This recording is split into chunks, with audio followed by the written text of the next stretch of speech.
নমস্কার বন্ধুরা, আমি সহেলি অলৌকিক জনের আসরে তোমাদের আরও একবার স্বাগত জানাচ্ছি। বন্ধুরা, অলৌকিক জনে ঘটনা পাঠিয়েছেন মনীষা বাগ। ঘটনা পাঠিয়েছেন কলকাতা থেকে। উনি বলছেন ঘটনাটা 2005 সালে, কিন্তু ঘটনার আসল কারণ কিন্তু 1962 সালের। সরাসরি চলে যাচ্ছি ঘটনায় সহেলি। 2005 সালে আমার মামা কাকুরগাছিতে একটা পুরোনো আমলের বাড়ি ভাড়া নিয়েছিলেন, তাও মাত্র 8 মাসের জন্য। কারণ আমার মামার বাড়ি তখন ভাঙাচোরা চলছে, পুরোনো বাড়িতে মেরামত করার দরকার হয়েছিল। মামা চেয়েছিলেন মামারা 3 ভাই সবাই মিলে একটা বাড়িতে থাকবেন, এমন একটা বাড়ি জোগাড় করবেন। কিন্তু নানাবিধ কারণে সেটা হয়ে ওঠেনি। কখনো কোনো বাড়িতে অতগুলো ঘর পাওয়া যাচ্ছে না, কোনো বাড়িতে অনেক ঘর পাওয়া গেলেও চার্জ অনেক বেশি, আবার কোনো বাড়িতে তো অন্য সমস্যা। তো মামারা 3 ভাই ঠিক করলেন যে আলাদা করে বাড়ির ভাড়া করা হোক, বাড়ি মেরামত হয়ে গেলে তখন তো আবার সবাই এক জায়গায় চলে আসা যাবো। কটা মাসের তো ব্যাপার। যেমন বলা তেমন কাজ।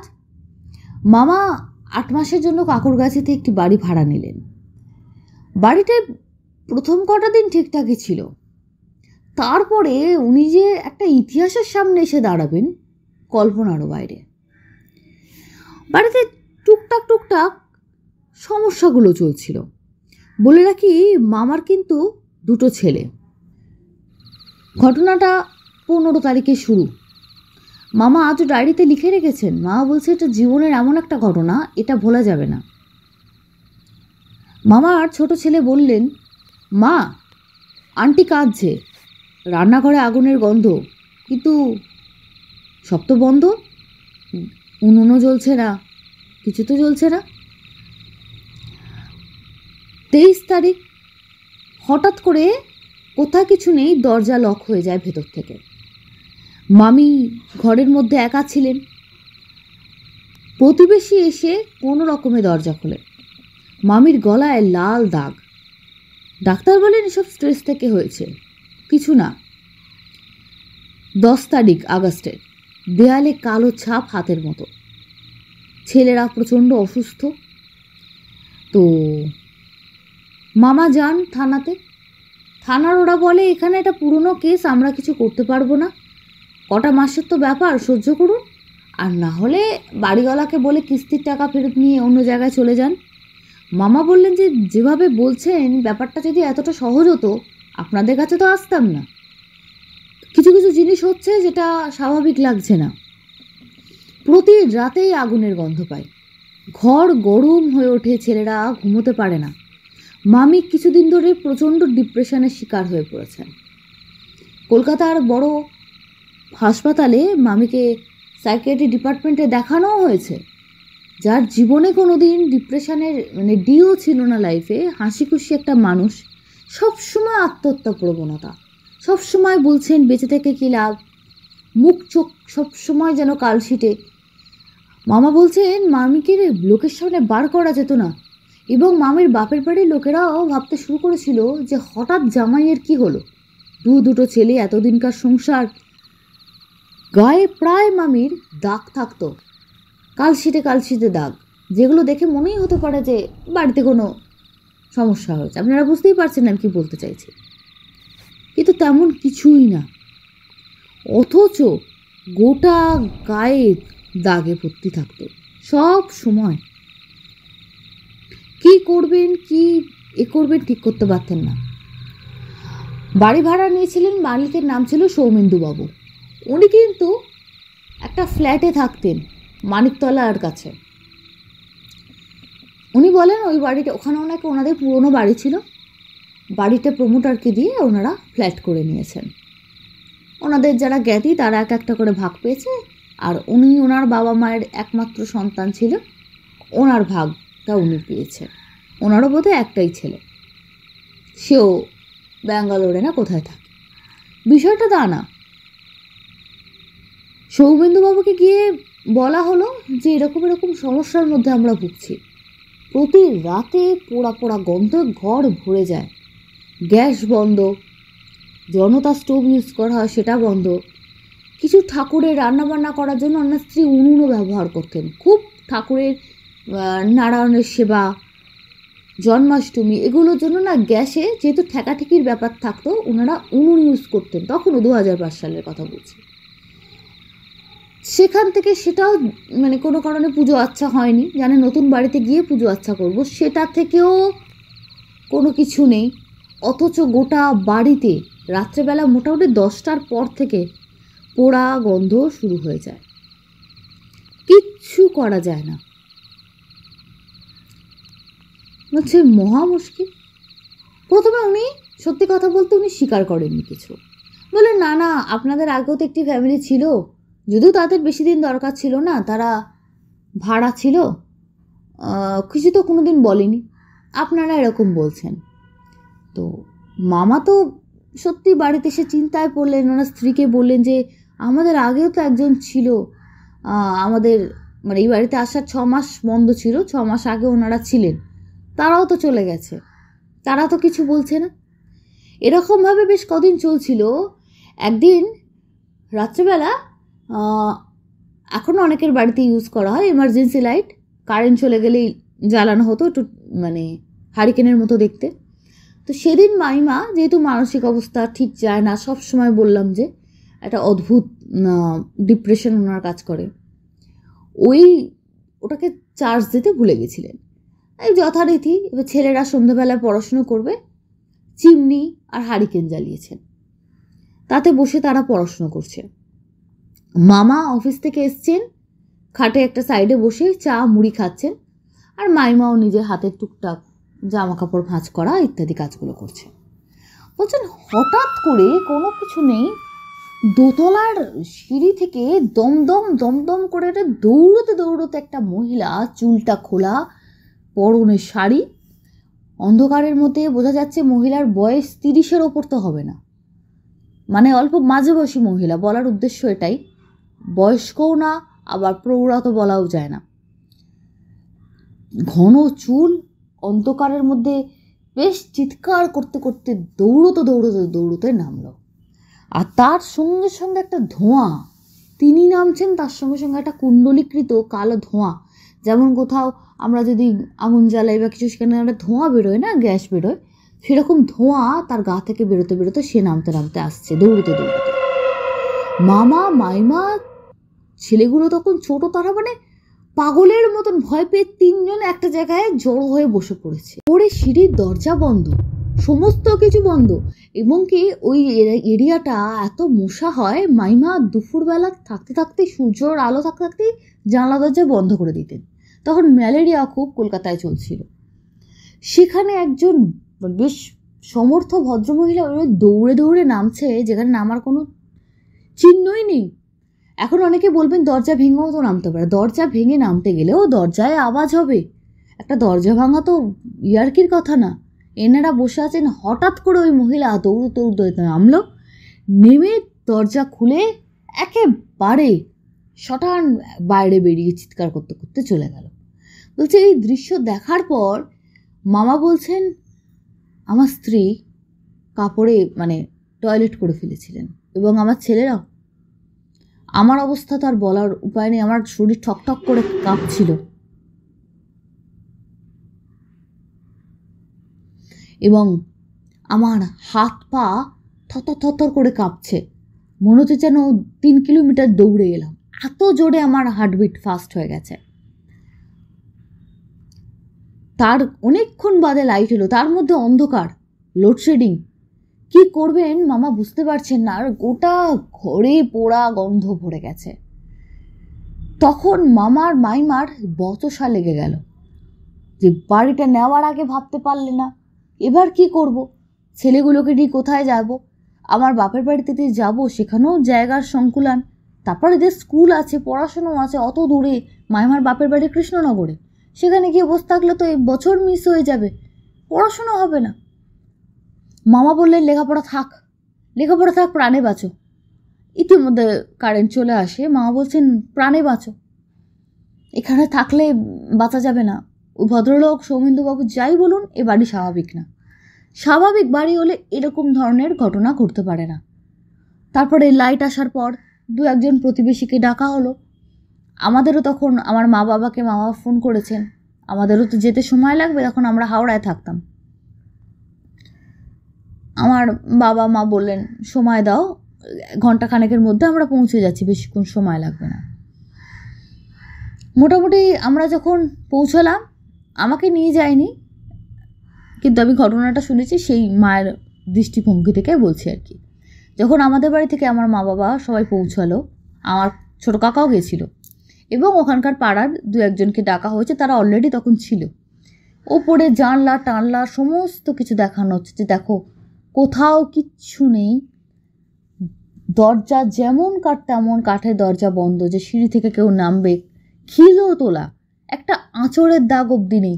সেখান থেকে ঘরে এসছে এবং ওই ঘরে প্রতিবেশীরা যখন এসছে বলছে প্রত্যেকে পোড়া গন্ধ পেয়েছে। বলছে পোড়া গন্ধে ঘরটায় সত্যি সত্যি টেকা যাচ্ছিল না, এত উগ্র গন্ধ। কিভাবে আসছে, কোথা থেকে আসছে, মানে তাদের মাথা কাজ করছিল না। ভদ্রমহিলা কে ছিল, কিভাবে হলো? পাশাপাশি ওরা বললো যে দেখুন আমরা যতটুকু জানি পুরো বিষয়টা তো বলে না, সৌমেন্দু বাবুকে কোনোদিন এই বাড়িতে আমরা থাকতে দেখিনি। আমরা ভাবতাম বাড়ির মালিক হয়তো এসেছে, তিনি এসে পুরো মানে বাড়িটাকে দেখাশোনা করছেন বা কিছু। পাশের বাড়ির ভদ্রলোক বললে আমাদের মাঝে মাঝে সন্দেহ হতো, একজন লোক এলে তো দিনের বেলায় আসবে, সবসময় রাত্রেবেলায় আসে কেন? এবং একজন ইয়াং ছেলে বলেছিল যে মাঝে মাঝে ছাতেও কাউকে ঘুরতে দেখা যায়। তো এই ধরনের কথাবার্তা তো সব জায়গায় প্রচলিত থাকে, ছাতে কেউ ঘুরছে, সবাই বলতো না না ও কুকুর ঘরে, কেউ বলে পাড়ার লোকেরা, কেউ কিছু ইয়াং ছেলেরা ফাঁকা বাড়ি দেখে রাতের অন্ধকারে ছাতে আসর বসায়, ইত্যাদি কথা প্রচলিত ছিল। এবং ওই বাড়িতে একটা সময় নাকি সমাজবিরোধীতে আস্তানা ছিল, তারাও বাড়ি থেকে ভেগে গেছে। কি হয়েছে না হয়েছে তারা যদিও বাড়িতে বাইরে এসে কিছু বলেনি, কিন্তু কিছু না কিছু সমস্যা তারা ফেস করত। তো ওখানকার একজন মেয়ে আর আমাদের মা সবাই বললেন যে একটা কাজ করুন, আগের পরিবারের সঙ্গে যোগাযোগ করুন যে কী হয়েছিল, কেন পুরো পরিবারটা তাড়াতাড়ি করে চলে গেল। সৌমেন্দুবাবু যতই বলুক কোনো সমস্যা নেই, তাদেরকে জিজ্ঞেস করুন না কোনো সমস্যা হয়েছিল কি না। তো অনেক কষ্টে শিষ্টে একজন প্রতিবেশীর কাছ থেকে একটা ফোন নাম্বার জোগাড় করা হলো। সেখান থেকে ওদেরকে বলা হলো যে এরম এরম জায়গায় থাকে। তারা প্রথমে দেখা করতে রাজি হচ্ছিল না, ওই বাড়ির নাম শুনে তারপরে কোনো ক্রমে রাজি হয়েছে। তারা নিজেদের একটা ফ্ল্যাট কিনে উঠে গেছে আর কি। তাদের বলাতে তারা শুনে তো মানে প্রচণ্ড আঁতকে উঠলো যে আপনাদের সঙ্গে এরকম হয়েছে, এতে কিছুই হয়নি, আমাদের বাড়িতে আমাদের রাস হালকা। ভদ্রলোক বলছেন আমি বাইরে চাকরি করি, আমার স্ত্রী আর আমার মেয়ের সঙ্গে যা হয়েছে আপনারা কল্পনা করতে পারবেন না। বলে কি? বলে প্রথম প্রথম পোড়া গন্ধ পেতাম, আমরা ভাবতাম বাইরে হয়তো কেউ কিছু জ্বালাচ্ছে বা কিছু করছে, ওগুলোতে আমরা অতটা গুরুত্ব দিইনি। আমার স্ত্রী প্রচণ্ড মানে ধার্মিক প্রকৃতির মহিলা, সন্ধ্যেবেলায় ধূপ ধুনো দেওয়া সমস্ত কিছু করতেন, ঠাকুরের নিয়মিত পাঠ করতেন। তারপরও একদিন দুপুরবেলা খাটের মধ্যে ঘুমাচ্ছেন, এমনি যেমন ভাত ঘুম বাড়ির মহিলারা শুয়ে থাকেন আর কি, বলছে তাও যে খুব গভীর ঘুমে আচ্ছন্ন তাও না, ওই সমস্ত কাজকর্ম সারার পর একটু মাথায় হাত দিয়ে শুয়ে আছেন, পাশে মেয়ে শুয়ে আছে, রবিবার দিন। বলছেন হঠাৎ দেখি তন্দা তন্দা ভাব, দেখি চুলটায় টান পড়ছে। এবার চুলে টান পড়ছে ভেবে উনি ভাবেন যে হয়তো আমি স্বপ্ন দেখছি ঘুমের ঘোরে, যেটা আমাদের হয়। তারপরে ওনার যখন খুব জোর টান পড়ে তখন ওনার ঘুম ভেঙে যায়। কি হলো, এত জোরে টান পড়ছে কেন, বেশ লাগছে। তখন মেয়েকে এই দেখতো দেখতো দেখতো মানা দেখতো, এরকমভাবে মেয়েকে ডেকে ওঠেন। মেয়েও ধরপড় করে উঠে বলে ও মা তোমার চুলটা তো খাটের সঙ্গে বাঁধা। চুলটা খাটের সঙ্গে এমনভাবে বাঁধা, ওইটুকু মেয়ে তার চুলটা, মায়ের ওই চুলটা খাটের সঙ্গে এমনভাবে পেঁচানো ছিল, খুলতে 20 থেকে 25 মিনিট টাইম লেগেছে। ভদ্রমহিলা 1 সপ্তাহ মাথার যন্ত্রণায় শুতে বসতে পারেনি, এত যন্ত্রণা, মাথায় মনে হচ্ছে পাথর ভরা আছে, এত ভারী মাথা যন্ত্রণা। আর লাল লাল দাগ, যেন মনে হচ্ছে চুলের মধ্যে জোরে টেনে রেখে রক্ত জমে গেছে, এরকম দাগ। ডাক্তারবাবুকে দেখানো হয়েছিল, তিনি তো বিশ্বাসই করতে পারছিলেন না যে এমনি থেকে হয়েছে। বলছেন আপনাদের পারিবারিক হয়তো কিছু ব্যাপার আছে, বলতে চাইছেন না কেন। ওইভাবে মাথার মানে তালুতে রক্ত জমে যাওয়া আর অত ওরকম বলছেন উনি ওনার ক্যারিয়ারে দেখেননি, সে ডাক্তারবাবু বলেছিলেন। এবং বাচ্চা মেয়েটারও গায়ে 5টা আঙুলের দাগ, মানে যেন মনে হচ্ছে কেউ আঘাত করেছে। এবং তারপর থেকে নানান ঘটনা ঘটতো। একদিন অল্প বয়সী মেয়েটা বাথরুমে চান করছে, ভেতর থেকে কে লক করে দিয়েছে। তখন ওর বাবা আর কি বাড়িতে ছিল, ওই সময় উনি অফিসে থাকলে। উনি বলছেন আমার স্ত্রী যে কী করতো, রীতিমতো লোকজন এনে মিস্ত্রি এনে দরজা ভেঙে আমার মেয়েকে বার করতে হয়েছে। এবার যে কী যে অস্বস্তিকর পরিস্থিতি, একটা অল্প বয়সী মেয়ে মিস্ত্রি টিস্ত্রি দেখা, মানে এরকম বিপদে ওনারা পড়েছেন। বলছেন আমরা তো মানে কোনো রকমে বেশি টাকার স্যালামি দিয়েও বাড়ি চেঞ্জ করে আমি চলে এসেছি, এবং ওই বাড়ির নামও নিতে চাই না। বললেন সৌমেন্দুবাবু যে বলছিলেন এই বাড়িতে কোনো সমস্যা নেই, আপনারা কোনো সমস্যা ফেস করেননি। বলছে সম্পূর্ণ বাজে কথা, এরকম কোনো বিষয় না, সম্পূর্ণ বাজে কথা। আমরা প্রচুর কষ্ট সহ্য করেছি, ওনাকেও বারবার ফোন করে বলেছি। উনি কেন লুকিয়ে যান, দুটো পয়সা পাবেন বলে, নাকি ওনার কোনো উদ্দেশ্য আছে, ঈশ্বর ছাড়া কেউ জানে না। তবে মামারা ওই বাড়ি থেকে চলে আসার পর কিছু কিছু জিনিস জানতে পেরেছিল, যে বাড়ির ইতিহাসটা কেন, কে মহিলা এরকমভাবে ঘুরে বেড়ায়। বলছেন সৌমেন্দুবাবুর মা ছিলেন রেখা দেবী। রেখা দেবীর বয়স তখন 28, সৌমেন্দুবাবুর বয়স বছর 5 হবে।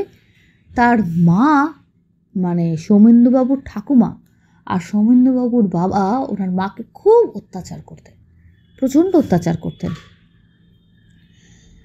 তো রাত 11:30 নাগাদ রান্নাঘরের চুলায় আগুন জ্বালিয়ে তিনি নাকি, ওদের ধারণা মানে ওরা যেটা প্রচার করেছিলেন, যে তিনি নিজের জীবন নিজেই শেষ করেছেন।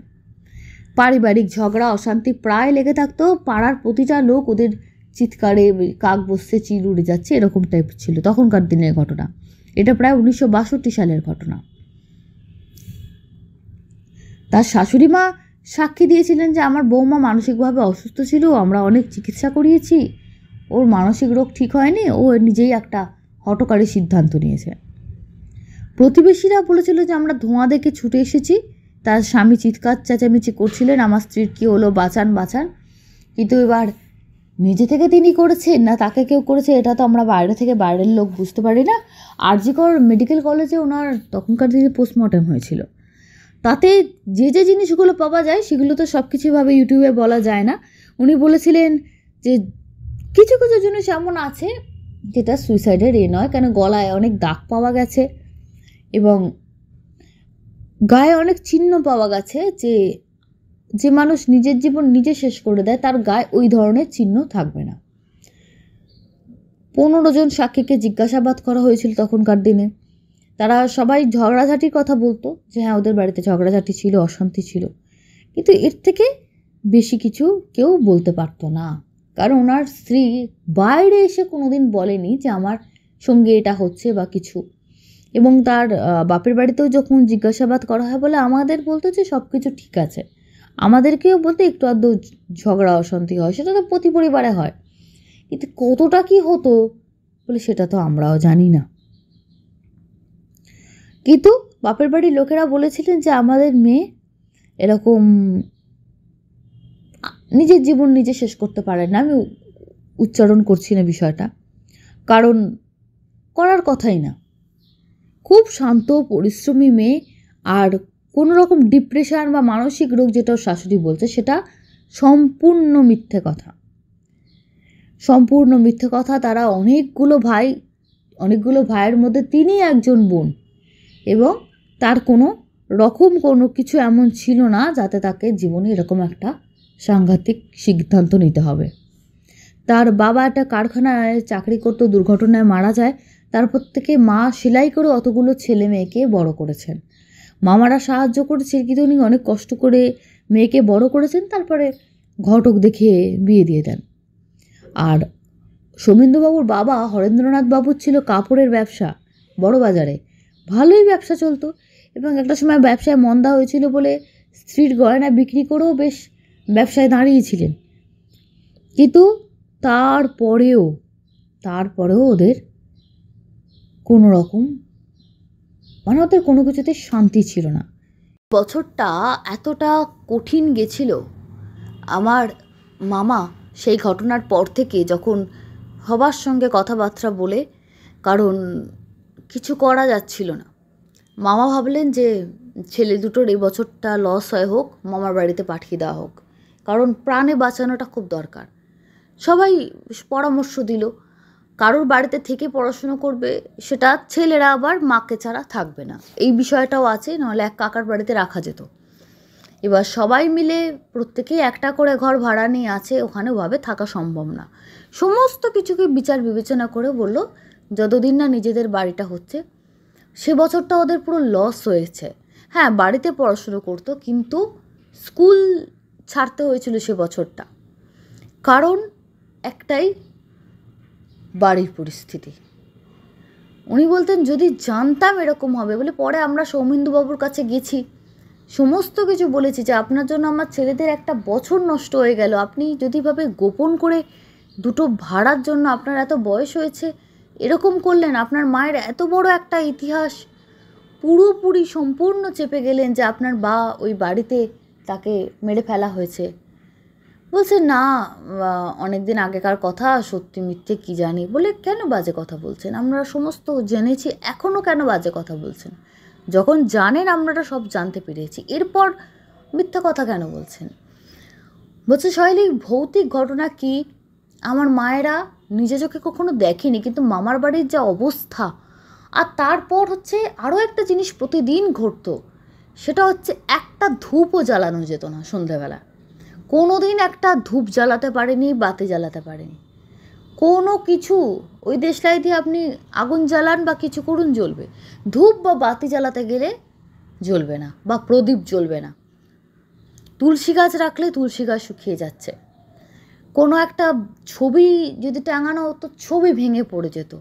এই জিনিসগুলো এত হতো যে বাড়িতে পুজো আচ্ছাও করা হয়নি, পুরোহিত ডেকে শান্তি সস্তায়নও করা হয়েছিল কিছুদিন যাতে থাকতে পারে। কোনো কিছুর চেষ্টার কসুর করেননি ওনারা, ভালো পুরোহিত বারাণসী থেকে ডেকে সব কিছু করা হয়েছিল, কিন্তু কিচ্ছু লাভ হয়নি। সে পুরোহিত বলেও গেছিলেন লাভ হবে না, কারণ আমি দেখলাম আত্মাকে ইনি এত বেশি কষ্টে প্রাণ ত্যাগ করেছেন, এবং ওনাকে যারা কষ্ট দিয়েছিল তারা খুব স্বাভাবিক মৃত্যু পেয়েছিল, তাদের কিন্তু কোনো কষ্টজনক পরিণতি হয়নি। হয়তো পরের জন্মে তাদের হিসেব থাকবে, তার জন্য সে আত্মা আরও বেশি বিচলিত। তাই জন্য একে কন্ট্রোল করা খুব ইম্পসিবল। মানুষ, উনি সেই পুরোহিত বলেছিলেন, মানুষ বেঁচে থাকতেও যেমন বলে না যে আচ্ছা আমার ক্ষতি করলো, দেখবে মানুষের ক্ষতি করলে ক্ষতি হয়, এগুলো আত্মার মধ্যে থাকে, এগুলো মানুষ বিশ্বাস করে যে আমাকে এত কষ্ট দিয়ে পৃথিবী থেকে এরা সরিয়ে দিল, এদেরও কিছু ক্ষতি হবে, কিন্তু কারোর কিছু হয়নি। এবং এটা বলা ভালো, তার 1-1.5 বছরের মাথায় সৌমেন্দুবাবুও হৃদরোগে আক্রান্ত হয়ে মারা যান। তখন এনাদের, যখন সৌমেন্দুবাবু মারা যান, তখন এরা গৃহপ্রবেশ করে নিজেদের বাড়িতে, আবার পুরনো বাড়িটা যেটা ওরা রিপেয়ারিং করবেন বলে বাড়িটা ছেড়েছিলেন, সেটা ঠিকঠাক করে ওরা চলে এসেছেন। তখন খবর পেলেন যে ওরকম মারা গেছেন। তবে ওনার মৃত্যুটাও খুব অস্বাভাবিক ছিল। ওনার কাছে একটা নোটস পাওয়া গেছিল, মানে কদিন ধরে উনি মৃত্যুর আগে খুব এলোমেলো বকছিলেন, এবং ওনার সবসময় যারা পরিচারিকা বলুন বা বাড়ির লোক যাই বলুন, তারা যারা থাকতো ওনার শেষ সময়ে, তারা বলতো ভীষণ শেষ মাস 1.5 বা মাস 2 উল্টোপাল্টা বকতেন, একা একা কথা বলতেন, এবং বলতেন যে মা আমি তো ছোট ছিলাম, আমি প্রতিবাদ করতে পারিনি, যেন মূলত কারোর সঙ্গে মানে তর্ক করে না, যে আমি তো করিনি, আমি তো জানি না, যেন অপর দিক থেকে কেউ কথা বলছে এরকম মনে হতো। এবং বলতে গায়ে কাঁটা দিয়ে উঠতো। ওই বাড়িটা, ওর মা মারা যাওয়ার পরে কিন্তু ওর বাবা ঠাকুমা ওই বাড়িতে 1 মাসও টিকতে পারেনি, নিজেরাই বাড়িতে ছিল। পরবর্তীকালে যে বাড়িটা ভেঙে ফ্ল্যাট হয়েছে সেটা ওরা বানায়, তারপরে ওটা তো ওরা ফ্ল্যাটে দিয়ে দেয়, সব কিছু ঠিক আছে, কিন্তু ওদের জ্ঞাতি গোষ্ঠী পুরনো বাড়িতে যারা ছিল তারাও টিকতে পারেনি, এক একজন এক এক দিকে ছত্রভঙ্গ হয়ে যায়। পরবর্তীকালে ওই ফ্ল্যাটটা হওয়ার পর সবাই যে যার ভাগ পায়, যেটাতে শেষ জীবনে সৌমেন্দুবাবু থাকতেন আর কি। কিন্তু যা ফেস করেছেন সে আর বলার কিছু রাখে না। এবং বলছে শেষের দিকে স্বীকার করে গেছেন যে আমার বলছে ওনার দোষ এটুকুই ছিল, উনি একটু বড় হবার পর ওনার মামারা যখন রিওপেন করতে চেয়েছিল ওনার মায়ের কেসটা, যে বাচ্চাটা দেখেছে, বাচ্চাটা সাক্ষী, তখনকার দিনে খুব ভালো একজন উকিল বলেছিল যে ওর ছেলে যদি একটু সাক্ষী দিতে পারে যে আমি দেখেছি, বলবে বাচ্চার সাক্ষ্য গ্রহণ হয় না, বলে আইনের ফাঁক আছে। যদি একটা বাচ্চা মিথ্যা কথা বলে না, এটাও মানে জাজ যিনি তিনি জানেন, তো সব ব্যবস্থা করা যেত। কিন্তু উনি সাক্ষী দেননি, উনি ওনার বাবার প্ররোচনায় পুরো বিষয়টা চেপে গেছিলেন। উনি সাক্ষী দিলেও হয়তো ওনার বাবা ঠাকুমা শাস্তি হতে পারতো, কিন্তু উনি ওনার যখন আর কি সবে 18, 19 বা 20 বছর বয়স হয়েছে, উনি মায়ের কথাটা তখন আর ভাবেননি। ওনার বাবা পরবর্তীকালে একজনকে বিয়ে করেছিলেন, তিনি খুব একদম রণচণ্ডী সৎমা আর কি, তো ওনার সঙ্গে সম্পর্ক ভালোও ছিল না, খারাপ ছিল না, মোটামুটি ছিল। কিন্তু সেই রণচণ্ডীর পাল্লায় পরে বাবা এমনি জব্দ হয়েছিল, কিন্তু বাবার কোনো অস্বাভাবিক মৃত্যু বা কিছু হয়নি, স্বাভাবিক বয়সকালে যেমন মৃত্যু হয় সেরকমই হয়েছিল। তবে উনি বাবা যদি সম্পত্তি থেকে বঞ্চিত করেন, মা তো অনেক কাল আগে মারা গেছেন, মায়ের হয়ে এখন এসব করে কী হবে, এইসব নানা রকম ভাবনা চিন্তা করে মামাদের সাথ দেননি, মায়ের বিচারের জন্য কোনো চেষ্টা করেনি। ওনার অপরাধ বলতে এইটুকু, যখন মায়ের সঙ্গে ঘটনা ঘটেছে উনি তো 5 বছরের ছেলে, তখন ওনার কোনো দোষ ছিল না। দোষ ছিল পরে যখন ওরা কেসটা রিওপেন করতে চেয়েছিল, উনি কোনো রকম সহযোগিতা করেনি, উল্টে তাদের সঙ্গে উনি দুর্ব্যবহার করেছেন যে যে না মাই কিছু করেছিল, তোমরা বাবাকে শুধু শুধু জড়াচ্ছ বা কিছু। এই ছিল ঘটনা। ঘটনা বলবো না, খুবই দুঃখজনক ঘটনা বন্ধুরা, গায়ের লোম খাড়া হয়ে গেল যে এরকমও হতে পারে, সত্যি ভাবা যায় না। তোমাদের কেমন লাগলো আজকের এই ঘটনাটি তোমরা অবশ্যই জানিও। আমিও চেষ্টা করব একটু বড় এপিসোড নিয়ে আসা, তোমরাও বলছো বড় এপিসোড আনতে। যখন যেমন ঘটনা আমাদের কাছে আসে, আমরা যে কোনো কিছু ঘটনা আপলোড করি না, তোমরা খুব ভালোভাবে জানো। সত্যি ঘটনা যেটা মনে হয় যে না ইনি কোথাও আগে পাঠাননি বা কোথা থেকে কপি করে পাঠায়নি, সব কিছু অনেক কিছু বিচার করে আমরা ঘটনা নিয়ে আসি। তাই জন্য সবসময় লেন্থের দিকটা দেখা সম্ভব হচ্ছে না, তবে আমি চেষ্টা করব একটু বড় লেন্থের ভিডিও আনা। তার সঙ্গে সঙ্গে ছোটো লেন্থের ভিডিও, যারা ভাবছো ছোটো ঘটনা কি পাঠ করা হবে না আমাদের, তোমাদের ছোটো ঘটনাও পাঠ করা হবে, তোমরা পাঠাও। তো তোমরা ইমেল করতে পারো alaukikzone310@gmail.com। এছাড়া অলৌকিক জোনের ফেসবুক পেজ ইনবক্সও ঘটনা পাঠিয়ে দিতে পারো। এবং যারা ভাবছো আমাদের তো ঘটনা পাঠানো হয়েছে, এখনও পাঠ করা হচ্ছে না কেন, তাদেরও ঘটনা পাঠ করা হবে এবং তাদেরকে জানিয়ে দেওয়া হবে। যাদের পাঠ করা হবে না বা যাদেরটা রিজেক্ট হয়েছে তাদেরকে জানানো হয়ে গেছে অলরেডি, কারণ তারা কপি করেছেন বোঝা গেছে বা তারা নিজেরাও স্বীকার করেছেন। যাক, সে কথায় আর আসছি না।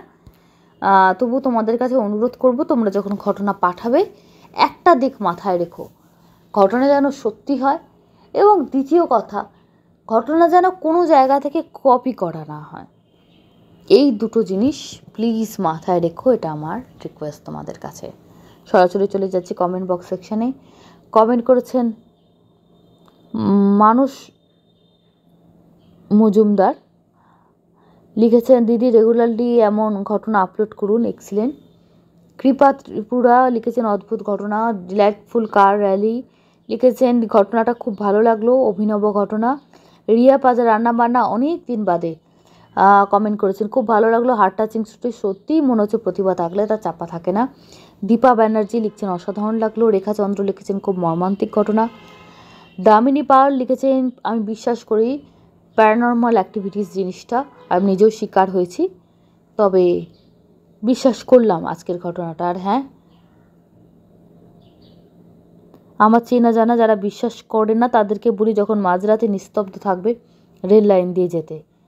আমাদের এখানে একটা মিশন আছে, ওখানে যেতে, অথবা বেলঘুরা এক্সপ্রেস, তারা কেউ যেতে চায় না কেন, এটাই বুঝি না। যখন কিছু নেই তাহলে যাক তারা ওই জায়গাগুলোতে। দামিনী, তোমার কমেন্টটা আমার সত্যি ভালো লাগলো। এরকম মানুষের সঙ্গে আমিও দেখা হয়েছে, বা যে সত্যি যদি এরকমই কোনো ব্যাপার থাকবে যে কোনো কিছু ব্যাপার নেই, কিচ্ছু তো নেই, তাহলে ভয়ের কী আছে? ভয়ের তো কিছু নেই। কমেন্ট করেছেন প্রাতনু ব্যানার্জি, এক্সেপশনাল, মৌসুমী দে, জবা দেবী, ববিতা দত্ত, মারিয়া Barui, Kakali Patra, Anamika Sheth. Thank you so much এভাবে আমাদের সঙ্গে থাকার জন্য।